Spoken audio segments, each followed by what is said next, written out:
મતદાન કરવા માટે હું પહોંચી ગઈ છું.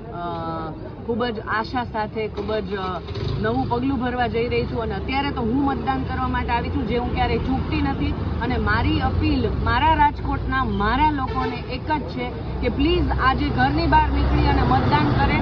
અત્યારે સવારે 7 વાગ્યા છે, 7 વાગ્યાથી સાંજના 6 વાગ્યા સુધી દરેક મતદાન મથક પર જે ખુલ્લા રહેશે તમારા માટે અને તમારી રાહ રહેશે. એટલે please go and vote. Please please please. એ તો મેં નથી વિચાર્યું. બસ મેં મારી સાઈડની ફરજ હું બજાવી રહી છું અને બજાવતી રહીશ. લોકોને પ્રેમ અત્યાર સુધી મને આપ્યો છે, લાગણી આપી છે, એ આવતી રહેશે.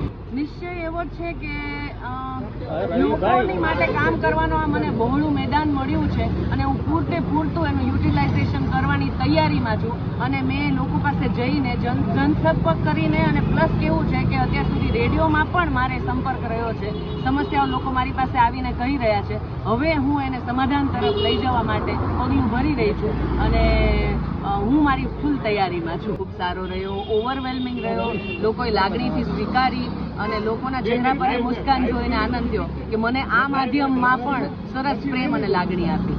સાંજ સમાચાર ફેસબુક પેજને લાઇક કરો, વિડીયો શેર કરો અને વધુ વિગતવાર સમાચાર માટે sanssamachar.net વિઝિટ કરો.